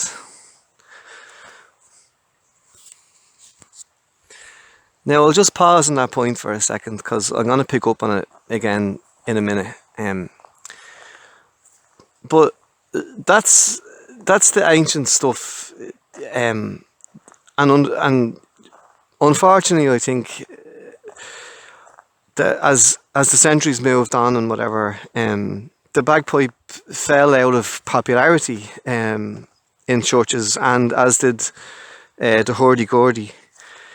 In kind of later kind of medieval times, it was no longer really kind of considered a church instrument anymore. Now it's kind of strange as well, because it's a really strange one actually. And I know I'm doing a bit of history here, but it's all sort of related, because I think it's got to do with now sound and the divine and energy and kind of good and evil, where we're going with this, because this is sort of odd. I didn't think I'd end up going down this rabbit hole, to be honest, but I just thought of it there. The bagpipe, we'll say, and the hurdy-gurdy kind of fell out of popularity and use then in the churches. And so when you look at the old cathedrals like of Europe and England, there's lots of examples in England. You will still see stone carvings like of bagpipers and that. And I think in Santiago in Spain, there's carvings of like hurdy-gurdy players and bagpipes together, right, in the churches. And you'll still see like these old like sketches as well of the, when it was in vogue, when it was being played at church, and it was sort of a divine instrument. But for some reason, I don't know why, maybe because they were a little bit more basic or something, the organ kind of took over. The organ maybe got a bit more developed or a bit more refined, maybe the instrument, maybe the organ developed a bit more than the bagpipes or the hurdy-gurdies that were being played at the time. Maybe they were a bit more basic or something, and organs kind of took over. I don't know the reason, I don't know why, but anyway, organs did, and organs made it, like they stood the test of time. Anything from the small little portable organs that just actually have a bellows still, and yeah, one hand is you're playing a bellows, and your other hand you have a little keyboard, and you've got a little pipe organ, and you can sing along to it. It's a beautiful little instrument. They were played. You can look at the many medieval manuscripts and you can see. And again, if you do check that video that I did about all my favourite clips of, I think I call it a folk history of bagpipes and hurdy-gurdies or something like that, you'll see all these different examples of these early organs and stuff. But anyhow, like for some reason or another, and I don't know why anyway, the organ replaced the bagpipe and the hurdy-gurdy as a church instrument, as we well know, the organs are still there to this day, and I think there's nothing more amazing than listening to an organ, a church organ being played. Like, I heard an amazing organist in Christchurch Cathedral in Dublin the last time, and I was just spellbound by it. Like, that, and that has, of course, that continuous sound and the whole lot, and just it was magic. But here's the sort of strange thing when I was saying about evil and stuff.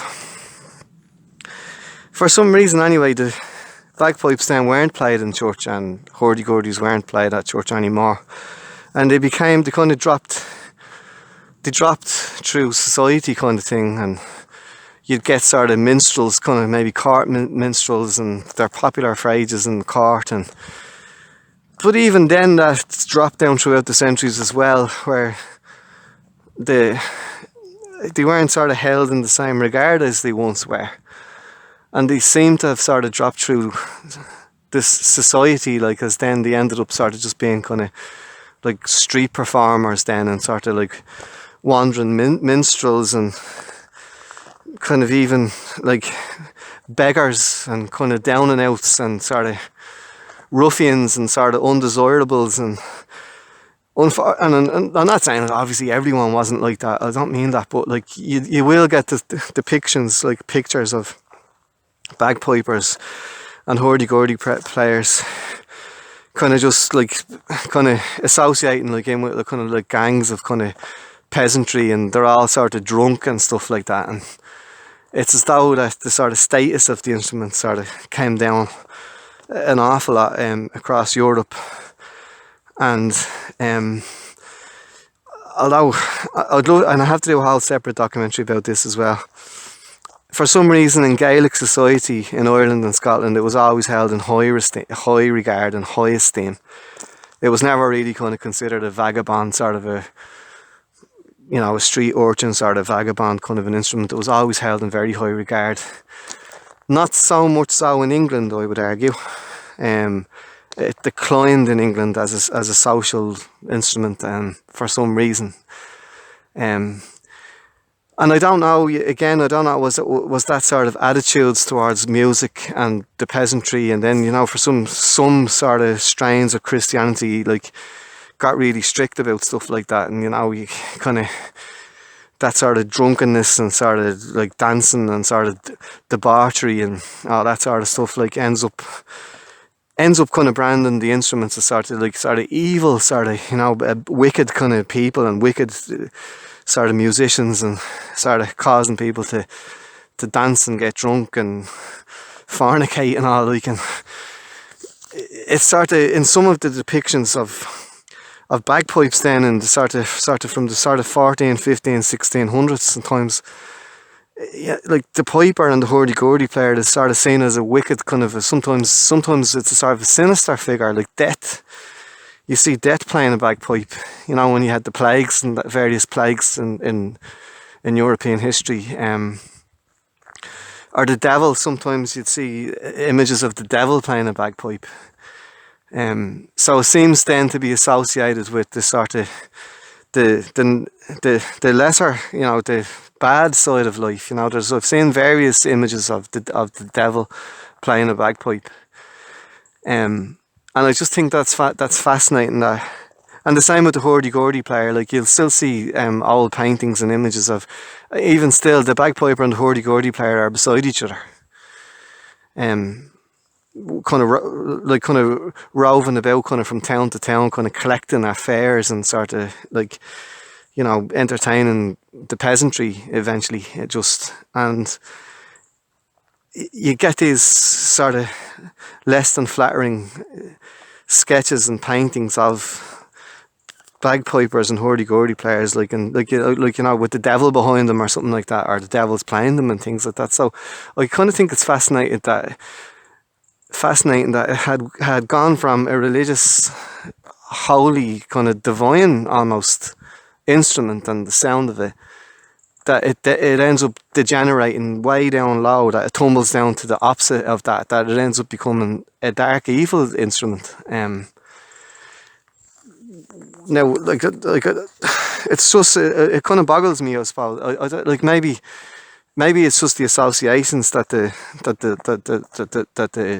those musicians were the people that they were associating with, and maybe the rich people or the well-heeled or maybe piously religious people that didn't agree with like singing and dancing around the place and enjoying themselves and maybe getting drunk or whatever like that. They associated all that stuff with evil or whatever. I don't know exactly. But I just think it's a fascinating thing where it can go from being, yeah, you know, good to evil, like over the space of a couple of centuries. But alright, so that's just a sidestep of that. Yeah, so I think just to kind of get onto another sort of topic about this is um, the pipes themselves and the music and the whole thing of the continuous sound and all of that. And I'm gonna get real deep into this as well, right? Like, what's going on, right? Well, it's all about energy. So if we can kind of keep this simple, like without kind of getting too deep and sort of, well, I want to get deep, but not so deep that I'm kind of tripping myself up, kind of, or just maybe pissing you off listening, sort of saying to yourself, will you ever get to the point? I think though, getting it back again to the whole idea of how it came out of a religious thing, and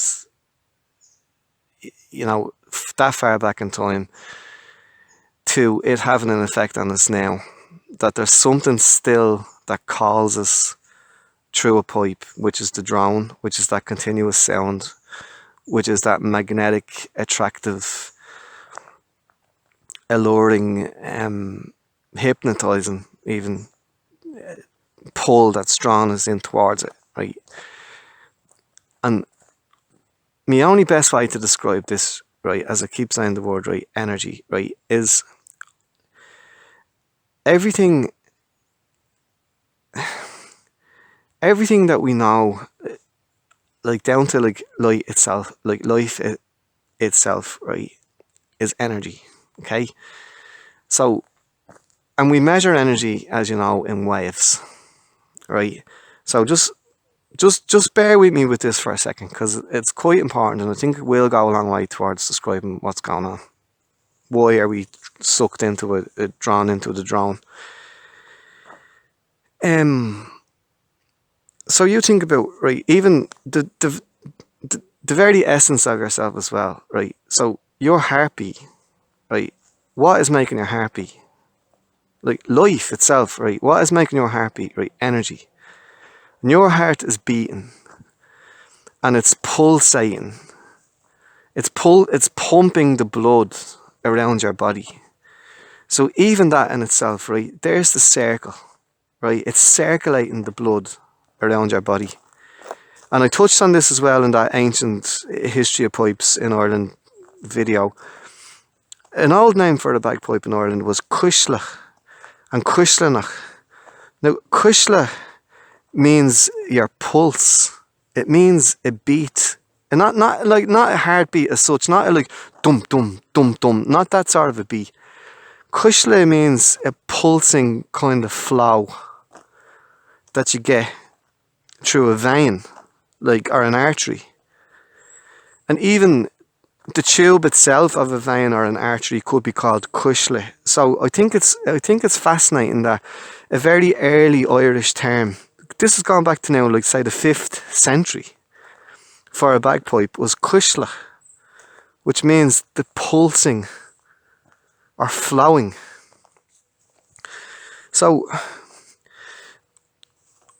we all have like energy, like right.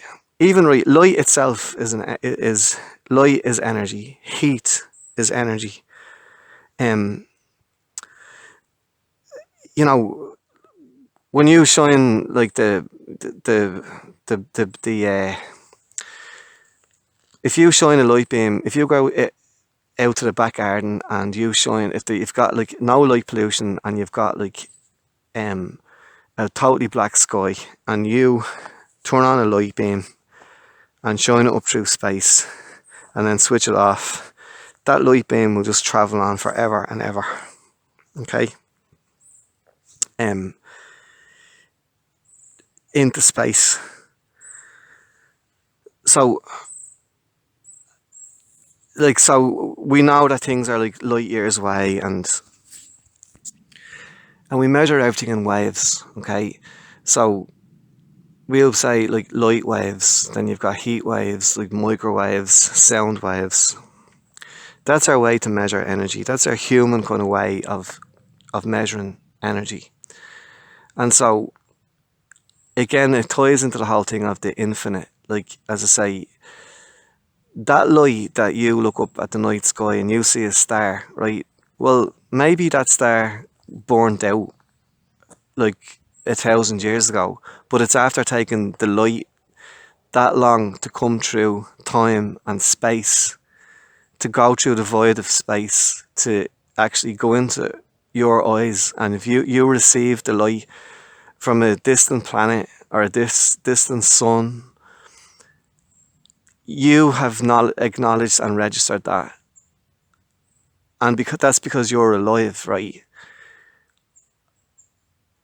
If you didn't see that, it wouldn't have had the same impact on like a rock, like the same light like that shone through that star that traveled through space and time and hit the earth. A rock isn't going to respond to that in the same way as you do, because your eyes and we've been designed to like see things and pick up light waves and all that. Like, we have the privilege to see the beauty of space like at night, like the night sky, and what I'm saying is that that bit of light that you shone in that torch, that light beam that went on into space, that's going to travel through space and time forever and ever and ever. That little tiny light beam that lasted for 5 seconds is going to go on forever and ever and ever. Because we know that energy can't be destroyed or it can't be created. It can change. It can go from one form to another. It can change forms. So you might say, well, I created a light beam. Well, no, you didn't really, because the battery did. And then the battery has energy in it because of probably some chemical reaction. And then the bulb has another reaction, got, electricity and whatever else. So we can't like make energy out of nothing, but we can harness energy and we can manipulate it and we can change it, and then we can turn it into light, or we can turn it into heat, or I'm not going to go on about how electricity works, but the whole thing about energy anyway is that it's infinite. And so every atom in your body, every cell is a light. Every like I just think it's so amazing that like life itself is just every little blood cell in your body. If you put it under the microscope, like, there's millions of things happening. There's all these little things like buzzing around and floating around, and these little waves of stuff like circulating around the nucleus of cells. And even static things that like actually aren't alive, that we don't like think about being alive, they're made up of atoms and like molecules, like rocks and that. So if you like split open rocks and you look at like rocks like on a molecular level, the molecules are all buzzing around with energy. Like, the molecules like look like mini galaxies, like spinning around, like the atoms and all of that. I don't understand this. Like, obviously, I'm not Einstein or whatever, but I'm just saying that all of these energies that we're totally surrounded with and we're organically part of, right? Some things we resonate with. Like, another form of energy, right, is sound. And this is the whole connection with, you might say, well, what has any of this got to do with bagpipes, right? It's that sound, right? This is what it's, we're actually going down into like atoms and cells and molecules and energy, right? It's that sound. That sound itself is just another form of energy. And I just sort of forgot something about the rocks themselves, right? You might say, yeah, well, like rocks aren't alive, what sort of energy is that? And then I was saying about the atoms and the molecules and stuff inside the rocks. Like if you take like even like we'll say quartz for example, right? Quartz is an amazing stone, right? And the whole front of Newgrange is faced with quartz or either mined or collected or whatever here in Wicklow, like which is like many miles away, and it was brought up like over great distances by land and sea to do the face of the like Newgrange is an ancient Stone Age burial mound in Ireland. It's like it's older than the pyramids, and it's even older than Stonehenge and that. And anyway, half the whole front of the building is covered in quartz stone, right? And it's not just because it looked pretty. It's because the ancients, our forebears, knew about the energy in the stone itself, in quartz. Like in Irish, the Irish word, the Gaelic word for quartz today is grian cloch. Grian means the sun, and cloch means a stone. Or sometimes it's the same, but it's just the other way around. Sometimes it's called cloch na graine, which means the stone of the sun. And they believed that either the stone came directly from the sun, or that the stone could harness the sun's energy. And it was filled up with the sun's energy that they could use.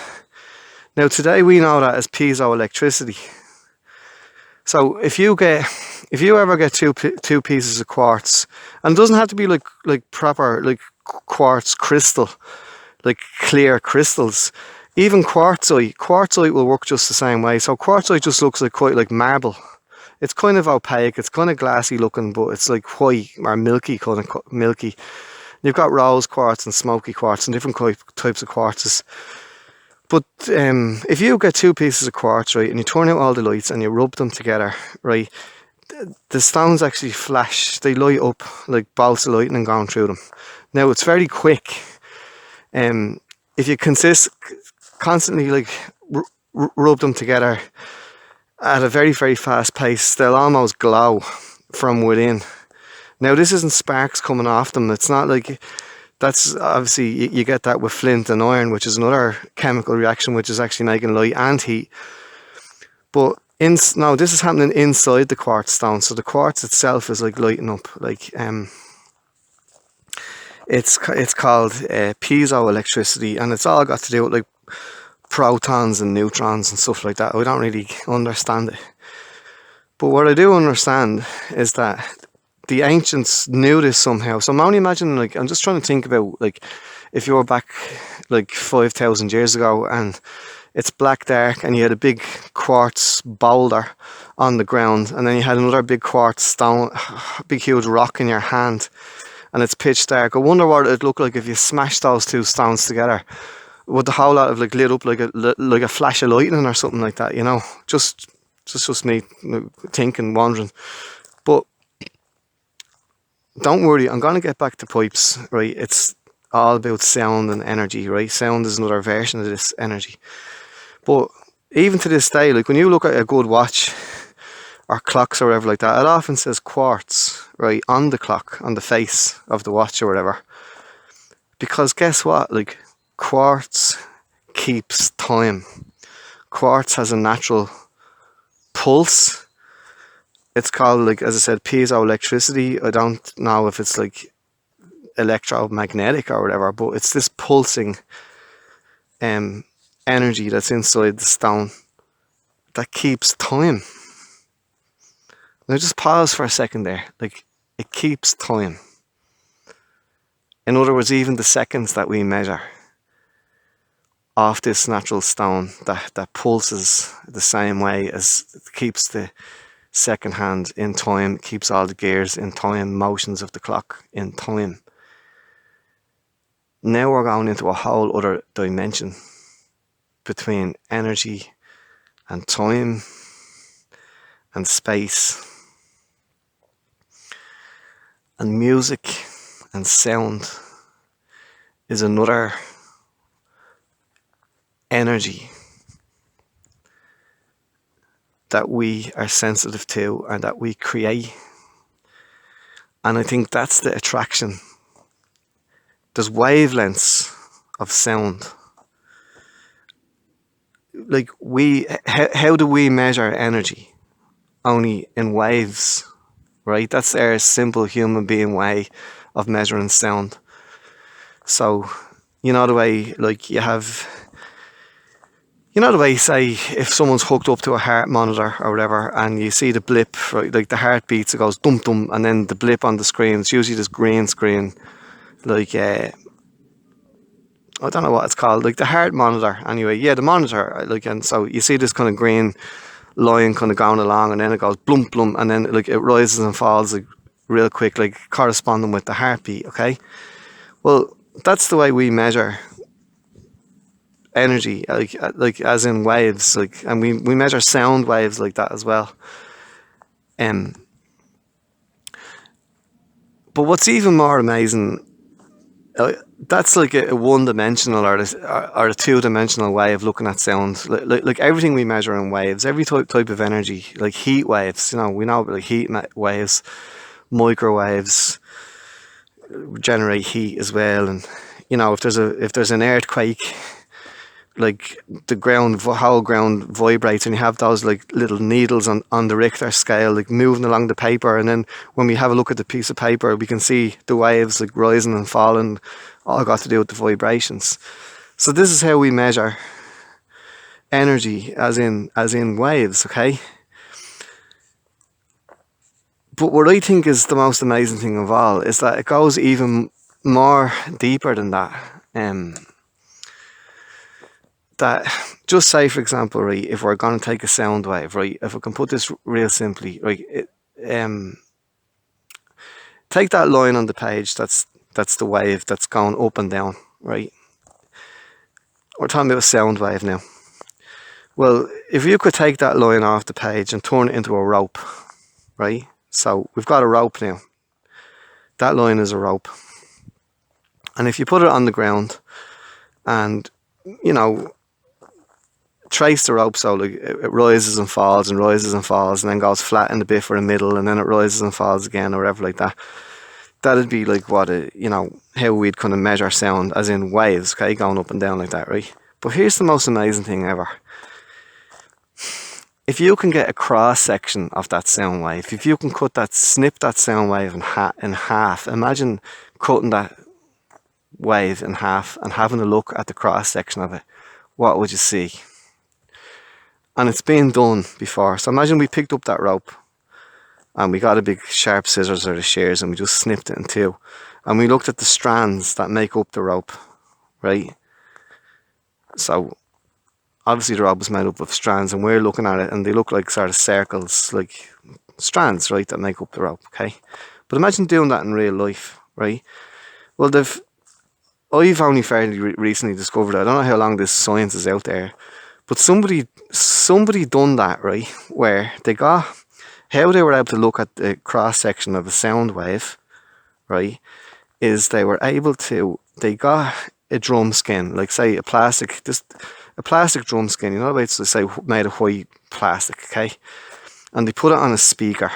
The speaker was lying flat on the ground, and they put this thing on the speaker, and then they shook this kind of black dust over the drum skin.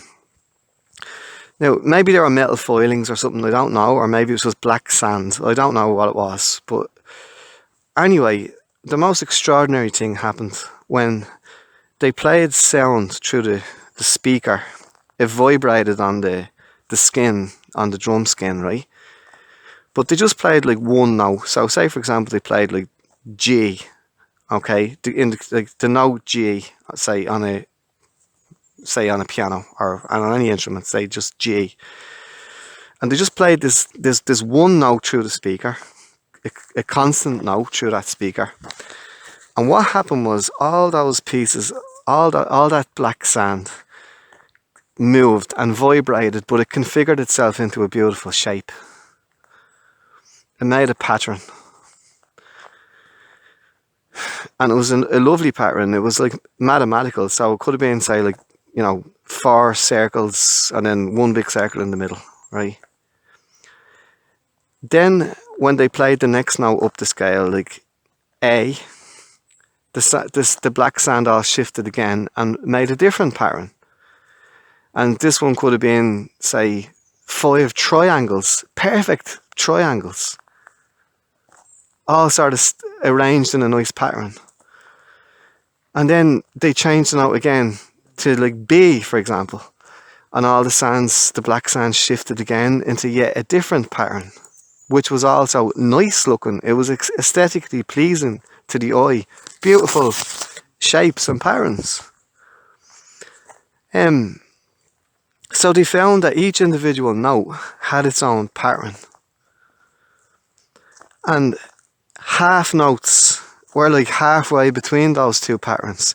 And when you think about like the almost infinite number of notes and frequencies, like we're only on, like, if you think about it, like a wavelength or a wave band, like we're only like say somewhere in the middle. Like there's loads, as you probably well know, like there's loads and loads of like notes that we can't hear. Like they're well below our hearing range to pick them up. And then equally on the opposite end, there's loads of high notes that they're just too high for us to hear. But so there's an almost infinite amount of notes. Maybe it is infinite. And each individual note or each tone has a different shape. And each shape was more or less to us beautiful. Like I say, mathematical, like circles, squares, diamonds, triangles, wavy kind of wobbly lines. And then some notes that were sort of, when it was like blending like halfway from one note into another note, it was all a bit mixed up for a minute. It didn't look great because it was trying to find its way. It was caught halfway between one note and the other note, so it was a half note or a 3/4 note or whatever, and it all looked a bit jumbled for a second until it fit into the note when the note was played like proper, and then it made a perfect geometrical shape. So look it up on YouTube. It's brilliant to watch. I don't know what it's like, notes patterns or sand patterns in notes or something like that. But basically, yeah, a speaker, a drum skin over it, black sand thrown over the drum skin, and with the vibrations of the different notes on the drum skin, the sand shifts and forms these beautiful shapes. This is what the sound is doing to us. We're picking these things up unknowns to ourselves. I'm going on about energies and light waves and sounds and space and quartz and all that. But sound is just another form of energy, and it's a beautiful form of energy. So, how does this affect us? Because we are energy, and sounds actually resonate with us. We can relate to music because of these wavelengths and our own selves and all the energy that's in us, and like the cells and the blood pumping around our bodies, and we're even making sound ourselves. Your heartbeat is a sound. Your body is making heat. You know, light reflects off us. We don't emit light, but we reflect light, and we can make sound. You know, like, okay, we can't, our heart is just beating anyway. We can't, like, that's making its own sound. The blood pulsing through your veins, cushly, that's making its own sound. My voice is making a sound. Your voice, you know, your breath makes a sound. You are emitting energy as well. And so we are actually on a whole other level relating and actually getting into the flow and the form and the ups and downs of these sound waves that are carrying. And we pick up on them. And there's ones we like, and there's ones that we don't like so much. But we are relating to sound, and we're relating to frequencies. And so that's partially what's going on with the continuous sound of a bagpipe. How we are relating to it, and how when we play it, we are emanating a whole other wave and variety of sound, we're expressing that out through the instrument. It's our relative relationship to sound waves and energy. This is what's affecting us. Some things we can kind of relate to, and we like. Just okay. I'm just going to try and keep this simple. Say there's sounds that we like and sounds that we don't like. For argument's sake, if you take, like, say, an alarm, right? We don't like the sound of alarms. We don't like that high pitched kind of, like, if it's an alarm, continuous alarm bell being rang. It's like on those old fashioned alarms where you have like a metal bell and a little hammer, and it's like belting away at this alarm, and that sound we don't like it. Like, we don't. That's the idea of alarm, is that we draw our attention to it, and we stop it, we turn it off, or like, you know, there's these other kind of deterrents for young people, like hanging around, like loitering, like teenagers at shops. Like, now we're getting into like frequencies here that like younger ears can hear frequencies that are higher than older ears can. So younger people can hear sounds, they can pick up on sounds that are inaudible to older people. A bit like bats. Like, so you know, even in the animal kingdom, like, different creatures emit sound that we can't hear, simply because it's either like our range of music is fairly limited compared to other creatures. So what's happening there is our range of hearing notes, like, it is limited, like, within that band of sound. So, you know, we can only hear like such a level of, you know, of a deep sound. Like, you know, we can only pick up, like, we can only go so deep in hearing certain sounds, and equally on the higher end of the scale, we can only hear a certain high pitched sound. Whereas, let's say, other creatures like bats, and, you know, like, they produce, like, you know, these kind of ultrasonic sounds that go way outside of our range, usually up in the higher pitched. Say for a bat, like, they can make really high pitched sounds that we just can't hear.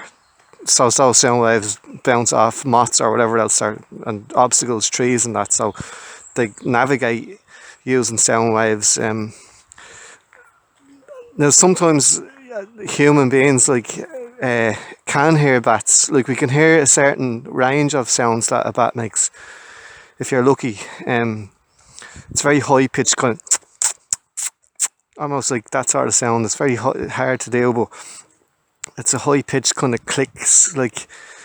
But then on the other end of that scale, we say, like, taking in the oceans, you've got whales, and whales make unbelievably deep sounds that we can't pick up. They're too low for our radius. Like, we can't pick it up.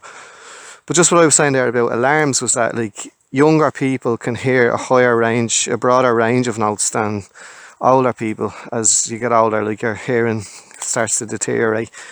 So they were making these alarms, like, for teenagers, that were like high pitched sounds to stop them hanging around in places, like hanging around on corners or sort of shopping centres, or, you know. But, like, again, I'm not just saying this because I'm great or anything, but I can hear them. I can hear those sounds. It's very high pitched, like, it's like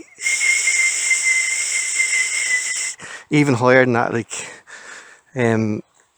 But I know, like, other people, generally adults, can't hear it because it drives them mad. Who'd want to be working? Like, there was a butcher shop not so far from my mother's, part of a supermarket type of place, shopping centre, and it was outside the butcher shop. I could hear it, and I knew what it was, but obviously other people couldn't hear it. Like, so that's just what I'm saying about alarms. So there are sound waves that we don't really like or make us uncomfortable,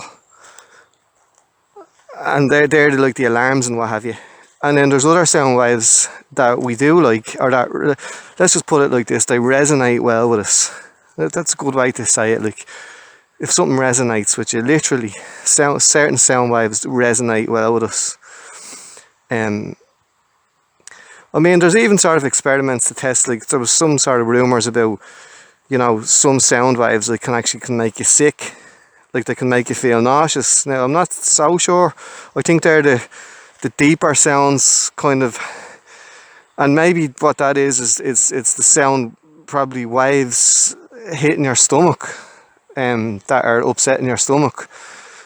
That, if you can imagine a real sort of a deep, billowing, very, very deep, low pitched kind of sound sort of belting in, hitting your stomach and waves, it might upset it. I can see how. Now, I don't know how true that is. Can you make somebody sick just by exposing them to sound? I'm not so sure, but I know there have been experiments. I must look into that, actually. But it's just sort of, the reason why I'm saying all of this stuff is that our whole way of life, and being part of that energy that I was describing, all those energies, different ways that they're measured in waves, and sound is part of that. And certain sounds resonate well with us in sound waves. Like, in other words, we're on the same wavelength. And I was going to say, pardon the pun, but it's not meant that it means something really in real sense there. They're on the same wavelength as us, or wavelengths. So our capacity in life for experiencing those sound waves that's within our range of waves that we can hear and pick up on, from the lowest ones to the highest ones. Well, I really believe that somewhere on that band of, you know, on that band of waves, now I'm just kind of thinking of broadband, whatever used even in terms of how do they describe an internet, but that band length or bandwidth, you know, like when you're trying to, like on the old-fashioned dial-up radios, you know, your station falls within such a bandwidth or length or whatever. And as humans, we have a natural inbuilt bandwidth, if you like, of sound waves that we pick up on from the lowest to the highest. And somewhere in the middle, I think, is the sweet spot. And there's lots of sweet spots because there's so many notes. So somewhere along the line, we experience sound waves that we like and that we enjoy. And I know I'm getting very, very deep into this now, but this is the whole crux of the whole point of this video. These sound waves are triggering emotions in us. And look, I don't understand why or how this happens. I'm trying to understand it. I'm open to it. But, you know, why is it like that? Why is it that we find, like getting back to that woman with those bowls when she was describing to me about this droney sound of, you know, getting back to, you know, to focusing on your inner self and relaxing and meditating and going very deep into things, or even just losing yourself, kind of maybe setting yourself free in something that you know, you're not sort of intensely focusing on something, using all your energy to focus on something. You might be, this sound could be actually setting you free to be in your mind, in your heart, or maybe in your spirit or whatever. It's kind of like, isn't it, like the way we like to sit maybe by a river, and we like to just, the sound of, you know, of a bubbling stream, you know, a babbling brook, or we like that, you know. It's nice for us if we sit by a river and we hear, say, a gently flowing river that's kind of slowly and gently kind of like, you know, but like passing over sort of rocks, and you get it, you know, you get a little babbling and bubbling sort of sound through this slow moving stream. We tend to find that relaxing. And maybe that's to do with speed as well, because, you know, the water's moving sort of slowly, and we tend to like that too. We tend to like still water. We tend to like, You know, on a real still day, when the sea looks like glass and there's a bit of a mist rising above it, or same with a lake, you know, if a lake is so calm it's like glass, we tend to like that calmness, because it's to do with like the surface tension of water and the movement of water, and equally like we like a slow moving, bubbling, babbling brook stream type thing. We like to sit there and listen to that.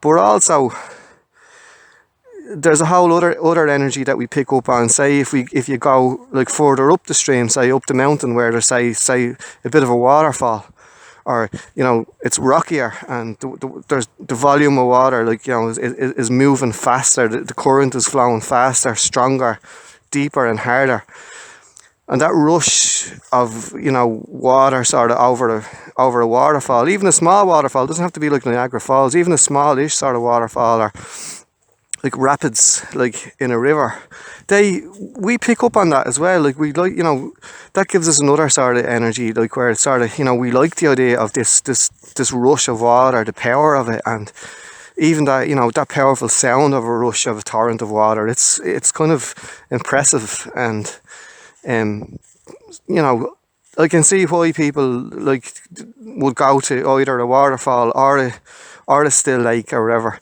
Different energies we're picking up on off water, for example. Like that's, I mean, that's kind of within our range. So maybe on the lower end of that scale, it's the calmness, and then on you know, then on another level, then you've got power and like a rush of energy in water, and we're picking up on that as well. And we generally tend to like it. Like, so these types of energies, like some, you know, we register with and we like them, and they're within our compass, and some we don't like. As I said, that alarm, we don't like high pitched alarms kind of things. We don't, and I don't think we'd like the other end of the deep sound either. If it's true that it can actually make you sick, I don't know whether that's true or not, but I don't think we'd like sound so deep that it's kind of disturbing, that it's almost like, I don't know, like ground shakingly deep, like, you know, like the rumblings of an earthquake under your feet. I don't think that'd be a particularly nice sound, whether you knew what was going to happen next or not. Like, so I think somewhere in the middle of our band of whatever, our audio band of what we can pick up on, there are sweet spots, and I think there's many of them, and that's what music is then. I mean, that's why we're drawn to certain sounds, and I think that's why certain sounds bring out certain emotions in us. I mean, so, and a lot of it, I don't know why this is. Maybe, and I don't just think it's me. I think it's human nature, that it's like, how come most of the songs that we like are generally sad? Like, why is that? Like, what is it about? You know, most love songs, if you gather up a list of love songs that are sort of famous or that you really like or whatever like that, I guarantee you the majority of them are sad. Of course we listen to happy music as well. Like, I mean, I don't, you know, some tune, you know, songs and tunes are happy and lively, you know, and you know, they maybe it's to do. This is often a question that I've no answer to, or I often ask this myself. Like, I wonder,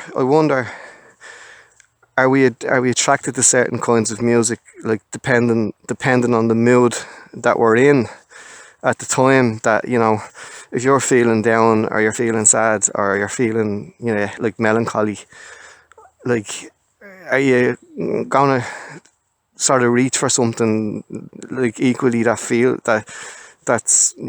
relates to that? So, you know, especially like classic music is brilliant for that. Like, you know, all the different moods that you can get in classic music, and you know, will that music kind of bring out the emotion in you even stronger? Is it a form of release to you? Are you that kind of person? I know I am. That's what I do. And like that too, again, equally, if I'm feeling happy or sort of in great form, and I'd want to listen to something that's happy, like sounding, and in good form, and kind of, you know, sort of jovial and merry and all of that, you know. But the kind of question that I'm asking as well is that, like, music though can also evoke feelings in you that you weren't expecting. So, say you were in a sort of a neutral kind of a mood, you know, you weren't so happy and you weren't so sad either. You were just sort of just, and you hear a certain piece of music that can instantly make you feel sad or happy. Like, but you know, works both ways, I suppose. So, I'm wondering though, do we seek out music like to reflect how we feel, or does it start with the music and the music maybe determines how we feel? But then you'd say, well, what came first, the chicken or the egg? Because who made the music in the first place? Well, people made it, like, obviously. But all we've done is we've just taken sounds that are already there, notes that are already there, and kind of put them together as a compilation, which evokes feelings in us. I mean, there's a whole world of. I'd love to have it. You know what? Whoever you are listening to this now, if you're still listening to me, like, I would actually love to like sit and have a pint with you over, you know, and have a drink in a pub and have a few pints and have a decent conversation about all this stuff, because I'm fascinated by it. Like, yeah, like, I mean, I don't know, like, what, like, does somebody who consistently listens to, we'll say, dark music, like, whether that be kind of, you know, this kind of gothic type of, I don't know, like Victorian kind of gothic darkness, sort of almost kind of classical kind of sort of serious, dark, kind of intense, dense, heavy music. Are they going towards that music because that's the way they're feeling, or are they kind of feeding off it? Is this music like feeding them maybe negatively? I don't know how beneficial that is to kind of, are you just indulging in your own sadness there, or is this an escape? Is this helping you because it's all say your dark feelings and your sad feelings that are inside you? Are you bottling them all up too much, and then by listening to this expressive sound, by like actually hearing the sound, and your whole energy and your waves of your whole body, of your soul, maybe that's what it is, your soul is kind of joins that. Like, so once you press play and those sounds all start coming out, and those sounds help you maybe identify how you're feeling inside. Is that sound actually setting you free? You know, is your chest and your heart and your whole soul and all and your mind opening up and flowing with that sound? And it's a form of relief for you, release, instead of having it pent up and bottled up. Or if you continuously listen to that, is it only making you worse? Like, is it, if you continuously listen to dark music, or, you know, like, look at the stuff that they're calling music. Like, look at the likes of, I'm not just talking about like heavy metal. Like, it's like that kind of dark kind of death metal or black metal or whatever. I don't know. I don't even know what it's called, but you know, that sort of stuff that like people are. It sounds almost. It sounds evil anyway to me. I don't know. Like, you've someone supposed to be singing, but his voice is that hoarse and deep, and it's you know, it sounds like a devil or something out of a horror film. Like, you know, is the person that's listening to that, is that the way they're actually feeling about everything? Or is this thing speaking to them and kind of sucking them into that world? Like, sorry, I'm getting a bit black and dark here, but again, I suppose you could ask the same question about happy music, moods, you know what I mean? If you're some people like want the opposite. Like, for me personally, I can only speak for myself. Generally, the type of music I listen to reflects my mood at the time. So I start off in a mood that day, and the kind of music I'm going to listen to is going to be, reflective of that. And that's what it does for me. It is a sort of a release, and it is a sort of a soothing kind of therapy that I'm getting all those feelings and emotions out of me through the music. either just by actually sitting and listening to it and joining with it. I mean, if I have to sing a little bit or hum, or just to be at one with it, just to close my eyes and disappear away with the sounds, it's kind of, to me, that's an escape. And yeah, when I'm happy, or I'm proud, or whatever it is, I'm listening to happy music or proud music or strong music or loving music, whatever happy, being in love is, and you listen to that, and like, and that reflects you, like your heart soars and your heart's bursting out of your chest, and like, you love somebody. Or I tend to do it that way, but I know that there are other people that play the opposite. Like, I mean, if someone's feeling sad, they deliberately go and put on something happy to try and cheer themselves up a bit. And I totally get that, I totally do. And I also understand, because I've done it loads of times myself. Like, if you're sad or down or miserable, and you might put on sad, miserable music, like, you're kind of wallowing in it. Like, you're wallowing in melancholy, kind of almost drowning in it sometimes. And I don't know, does that help you all the time, or is it only making you worse? I think sometimes it can make you worse. How often had you had, like, just a good cry, just cause of the, like, right, you're feeling shy anyway, and then you put on music that feels just the same, and only once you hear the sounds, like, do you start to weep. Maybe it's therapeutic, maybe it's worse, I don't know. I honestly don't have the answer to that. But the whole fundamental point of this, and the basics of this, is how does it do that to us? That sound, those sound waves, like, how does it store our emotions? Like, there's more to it than it's what is it doing to us that it's registering with us, that, like, we like these particular sounds and we don't like other particular sounds, and we're on this, something meets our, like, wavelength. And is that our mood? Is mood part of a wavelength? Is mood an energy? I think it is. I actually strongly think it is. Like, if you take, say for argument's sake, say if you were working in an office or some sort of an indoor building situation, and you walk into a room, you can feel oftentimes, say a serious massive argument has just happened in that room, right?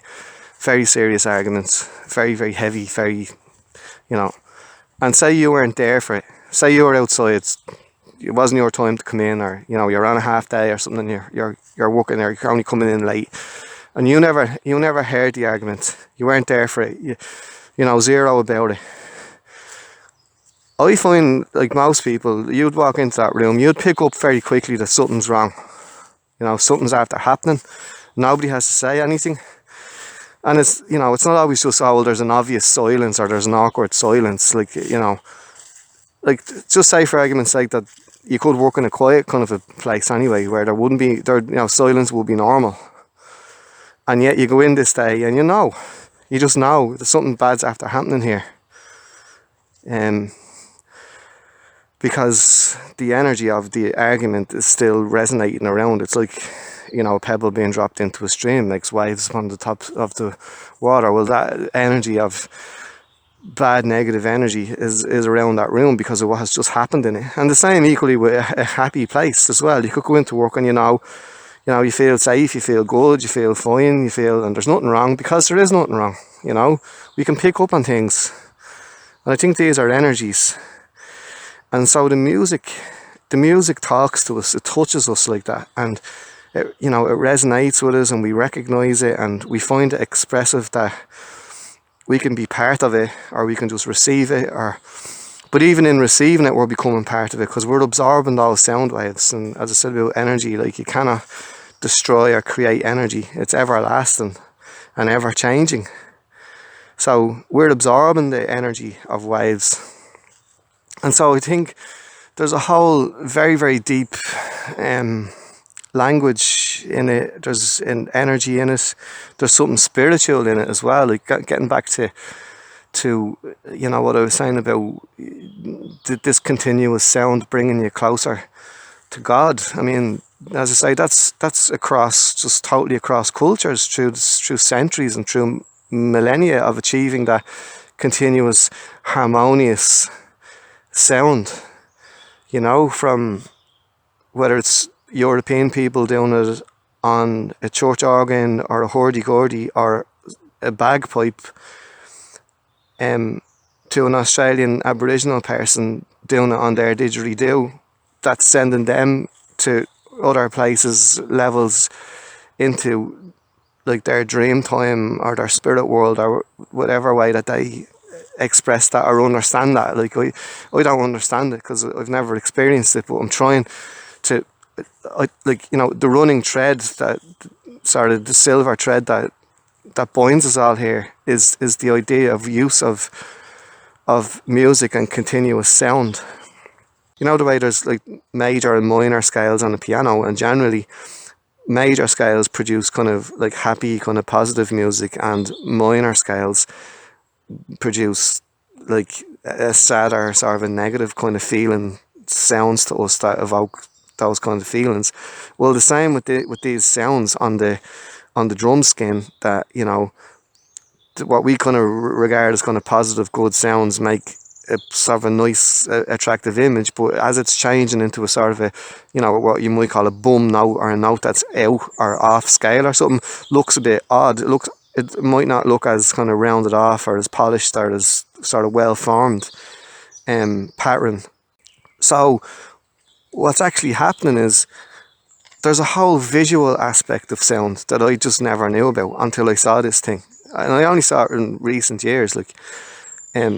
So visually, each note can make a visual pattern impression um, on a surface, and that's just one. Now you think of the amount of like thousands of notes, like semitones and half notes and quarter notes, and how many musical scales there are. Even like we were speaking before about, there's not just one, like do, re, mi, fa, sol, la, ti, do. That's one scale. But like, what about all the other scales there are, like down through time, and even the different types of music scales, all the different types of notes, the different thousands and thousands of types of notes. They're all making a unique and different pattern, and so those notes are hitting us. And those patterns are hitting us. So it's making beautiful, like continuous patterns and shapes that we can't visually see with our eyes. But it's resounding with our vibration, with our life. Like, we can't see it through our eyes, okay, but we can feel it through our bodies and our senses, our ears, obviously, and those vibrations hitting our bodies. Like, that's what's going on. And I can only imagine what it's like. And I think someday they will be able to do it with computers and how they're going, like whatever. But I think someday if you put the colour spectrum into that as well, I think, I wonder what colours like would identify with sound as well, if it's possible. Like, does the sound spectrum correlate with the colour spectrum? And if it does, are these beautiful physical visual images that we can see from vibrations on a drum skin, would they correspond with colours, different colours? And if they did, I would imagine it's absolutely beautiful. I'm kind of thinking now something sort of psychedelic, sort of from the 60s, sort of rainbow kind of colours, kind of changing colour and moving shapes and stuff like that. I mean, maybe we've already done that to a degree. I don't know. Maybe that's what psychedelia is. It's colours going into sounds and that. I'm not so sure of the science of it, but the whole point of this talk, like from the very beginning, was what are those sounds doing to us? So the sound of a pipe there's a whole lot much more going on than it's just another instrument. You've got that drone, so you've got the continuum of sound. That's kind of magnetic, like, it's just so attractive. Like, it just draws you in. Like me anyway, the drone just kind of, like, it's so I'd be mesmerised and kind of spellbound by that. And is that the grounding? That's the oral, or that's the solid base. But you're sort of building up a foundation and adding layers and more layers of sound onto it. Those vibrations are happening within our bodies, like that we identify and recognize and enjoy. On the sound scale where we are, music is energy. Like, we are energy. All the different forms of energy, and music is one of them. Through sound. But I suppose, I think then the whole thing of, the continuous sound and getting close to God. Um, and then finally, yeah, the patterns that sound make, the beautiful, like, patterns, whether they're circles or squares or triangles or diamonds or whatever they are, they're moving about in beautiful shape shifting metamorphosis into beautiful complex patterns that we also like, and we're experiencing as well. So what is it about the sound of a bagpipe? I think I've done my best to describe it. I hope you enjoyed that show, and yeah, please do leave your comments below, and if you want to add to it, like, of course, I'd love to hear what other people think, and this is all just my opinion. So yeah, please feel free. Hope you enjoyed it, and sure, I know I'll make another one about pipes, about another subject. Thanks for listening.